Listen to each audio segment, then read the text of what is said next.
तो रामचरितमानस में प्रवेश करने के पहले भगवान शंकर कह रहे हैं लोभ का परित्याग करिए। हम लोग रामोत्सव, जन्मोत्सव, भगवान मर्यादा पुरुषोत्तम रामलला का जन्मोत्सव मनाए, उसके पहले एक दो लाइन और। एक पंडित जी पढ़कर आए और बोले हम सब पढ़ लिए। माता जी बोली देखो अगर तुम पढ़ लिए हो, हमारे गांव में कबीरदास जी हैं, ये मोहर लगा दे तो ही हम पढ़ा लिखा मानेंगे तुम्हें। पहले तो उन्होंने बड़ा नानकुर किया, फिर जाकर कबीरदास जी से मिल लिया। कबीरदास जी ने कहा आप विद्वान हैं, मैं क्या कहूं, बस एक ही प्रश्न है, क्या आपको मालूम है पाप का गुरु कौन होता है? जो पाप होता है उसका गुरु कौन है? पंडित जी बोले नहीं, पाप का तो कोई गुरु नहीं होता। बोले होता है, आप पढ़कर आइए। अब पंडित जी बहुत परेशान, खूब उदास, बनारस वापस गए, जाकर खूब सारे ग्रंथ खंगाले, सब कुछ किया, कोई साधन नहीं मिला। एक नगर वधू आ रही थी, उसकी परछाई पड़ गई तो ये स्नान करने चले गए। ये बार बार नीचे से स्नान करके आते और वो वहीं खड़ी, बार बार परछाई पड़ जाती, बार बार ये स्नान करके आते। इस बार आके डांट दिया, दूर हट जाओ, तुम्हारी परछाई पड़ रही, मुझे स्नान करना पड़ रहा है। बोली मैं इसलिए खड़ी हूं कि आप मुझे उदास लग रहे हैं, आपके प्रश्न का जवाब मैं दे सकती हूं। क्या प्रश्न है आपका, क्यों परेशान है आप? मैंने तो हमेशा आपको मुस्कुराते देखा है, हमेशा आपको हंसते देखा है, आपका मुखमंडल तो बड़ा उदार दिखता है, बड़ा आनंद में दिखता है, क्या हुआ है आपको? बोले एक प्रश्न है मेरे मस्तिष्क में, पाप का गुरु कौन होता है? बोली बस इतनी सी बात के लिए परेशान है क्या? आप मेरी एक बात मानिए, आप मेरी परछाई लग जाए तो भी स्नान कर रहे हैं, 4 बार स्नान कर लेना, बस एक काम मेरा कर दो, मैं आपको जवाब दे दूंगी। क्या?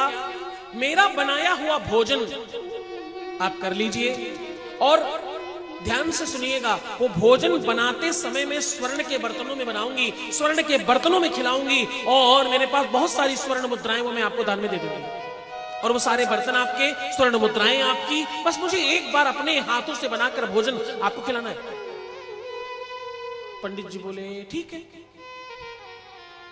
पर स्वर्ण की मुद्राएं सारी आप दे देंगी? बोले हाँ, सारी स्वर्ण मुद्राएं आपकी। उसने भोजन बनाया, पकाया, पंडित जी को खिलाया। शॉर्टकट बता रहा हूं आपको, बिल्कुल कम शब्दों में। जब परोस कर सामने लाई तो बोली एक और छोटी सी इच्छा है मेरी, मैं अपने हाथों से आपको खिला दूं तो मेरी जो भी संपत्ति है सब आपकी, बस एक निवाला मैं अपने हाथों से खिलाना चाहती हूं। पंडित जी बोले ठीक है, खिला दीजिए। अब उसने निवाला उठाया और पंडित जी की तरफ आगे बढ़ाया। पंडित जी ने जैसे ही मुंह खोला वैसे बोली पहले आप जवाब लेंगे या पहले भोजन? पंडित जी बोली हाँ क्या? बोले पहले जवाब लेंगे या पहले भोजन करेंगे? बोले पहले भोजन कर लेता हूं। नहीं नहीं, पहले जवाब ले लीजिए वहां से। बोले लोभात पापस्य कारणम, पाप का गुरु कोई और नहीं है गुरुदेव, पाप का गुरु आचार्यवर लोभ है। मेरी परछाई पड़ जाए तो भी आप स्नान कर रहे थे, मेरे घर भोजन करने के लिए आप तैयार हो गए, इसके पीछे 2 लोभ है। एक प्रश्न का जवाब मिलेगा, दूसरा स्वर्ण मिलेगा। मेरी सारी संपत्ति आपको मिल जाएगी, इस कारण आप मेरे ही हाथों से भोजन करने को तैयार हो गए। लोभ है, लोभ के कारण आप ये पाप कर रहे हैं। पूरी दुनिया में जितनी बार पाप होगा, लोभ होगा तो ही पाप होगा। कोई भी पाप हो, कोई इंसान बहुत सुंदर है इसलिए पाप हो जाएगा, कोई बहुत धनवान है इसलिए पाप हो जाएगा। पाप के पीछे कोई में कोई लोभ होना चाहिए, अन्यथा पाप हो नहीं सकता। लोभ आया, पाप हुआ, बचकर रहो। आजकल बहुत सारे ऐसे फ्रॉड, बहुत सारे ऐसे स्कैम हो रहे हैं कि आप 100 रुपए जमा करिए आपको 5000 मिलेंगे। जब भी कहीं पर भी अधिक लोभ दिखाई पड़े, आंखें बंद कर समझना ये बिल्कुल ठीक नहीं है, इसमें नहीं जाना, ये सही नहीं है, ये अच्छी चीज नहीं हो सकती। जब भी अतिशय अधिक कोई लाभ दिखाई पड़ने लगे तो आंखें बंद कर लेना, ऐसा लाभ हमें नहीं चाहिए, अन्यथा तुम भ्रमित होकर फंस जाओगे। अधिक लोभ में रामायण में 2 बार लोभ दिखाई पड़ा और दोनों बार सत्यानाश हो गया। क्या? रामायण में 2 बार, लोभ का दर्शन हुआ और दोनों बार सत्यानाश हुआ। पहली बार लोभ का दर्शन हुआ कब? जब भगवान श्री राम का राज्याभिषेक हो रहा था, तो मंथरा ने कैकेयी के मन में लोभ को जन्म दे दिया कि तुम्हारे बेटे का क्या होगा। तो क्या हुआ? सत्यानाश हो गया। ना तो बेटा राजा बन सका, ना भगवान राम राजा बन सके। वो पूरा का पूरा राज्य 14 सालों तक ऐसे ही पड़ा रहा। आप सोच कर देखिए, पति भी खो बैठी, बेटा भी खो बैठी, पाया क्या?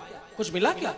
और दूसरी बार लोभ जगत जननी परांबा भुवनेश्वरी और परम त्याग की प्रतिमूर्ति माता सीता को हो गया।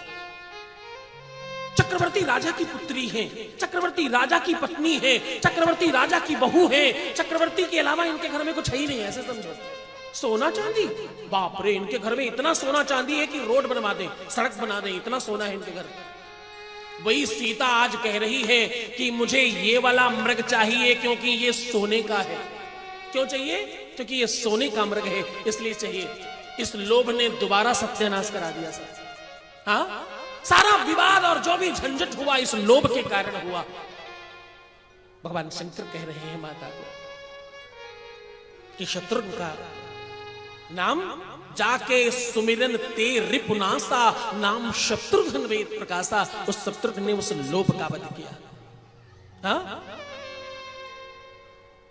एक मंदिर के बाहर एक पुजारी, एक भिखारी भिक्षुक भीख मांग रहा है। नारद जी आए, अरे तुम ऐसा क्यों कर रहे हो? बोले मेरे पास कोई काम धाम नहीं है, पीछे हमारे पिता लोग भी यही करते रहे, हमारे बच्चे भी यही काम करेंगे। हाँ, दे दाता के नाम तुमको पता नहीं कौन रखे। हाँ, जो इस जीवन में, इस जन्म में धर्म नहीं करते, दान नहीं करते, वो अगले जन्म में भिक्षुक बनते हैं।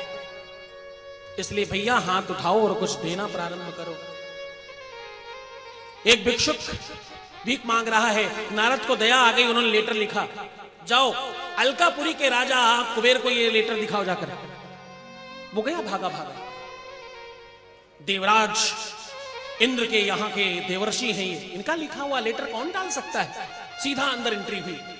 वो गया, उस लेटर में लिखा था, देखो मैं इस भिक्षुक को भेज रहा हूं, इसके कमंडल में इतनी स्वर्ण असरफियां और इतने हीरे जवाहरात भर दिए जाएं कि 7 पुस्तों तक ये खत्म न कर पाए। इसका कमंडल फुल कर दो। देवर्षि की आज्ञा है। कुबेर ने वैसा ही किया, सबको लगा दिया। बड़े बड़े बोरे आए और उसका कमंडल भरा जाने लगा। 3, 4 दिन, 5 दिन, 6 दिन, 10 दिन हो गए, कमंडल में हीरे डाले जा रहे हैं, कमंडल भरा ही नहीं रहा। देवर्षि को लगा आजकल वो दिखता नहीं, कहां है? कितना बड़ा आदमी हो गया, जरा देखें तो। आंखें बंद किया तो पता चला अभी कमंडल भरा जा रहा है। देवर्षि वहां पहुंचे, क्या हुआ? बोले महाराज सोच समझ कर भेजा करिए, इनका कमंडल नहीं भर रहा।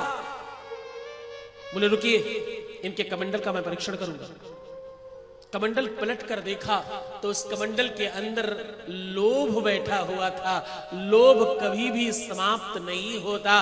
कितना ही आ जाए, आज लाख चाहिए, कल 5 लाख चाहिए, फिर 50 लाख चाहिए, फिर 5 करोड़ चाहिए, फिर 100 करोड़ चाहिए, और 100 करोड़ पहुंच जाए यार 1000 करोड़ तक हो जाए कंपनी तो ज्यादा ठीक है ना।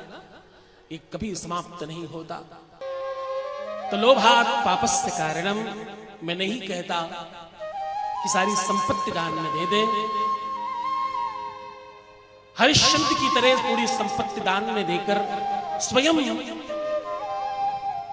अपने आप को चाकरों की तरह जीवन व्यतीत करें। इतने बड़े हम दानवीर न बन सकें कोई बात नहीं, लेकिन जब भी अवसर लगे तो हम जरूर दान करें, सत्कर्म करें, धर्म करें, श्रेष्ठ कार्यों में हम आगे बढ़ें। क्योंकि धर्मम रक्षित रक्षताः, जब हम धर्म की रक्षा करते हैं तो धर्म हमारी रक्षा करने लगता है। हाँ, ये धर्म का ध्वजा तो है। आप देखिए लाखों परिवार पल रहे हैं इस संस्थान में।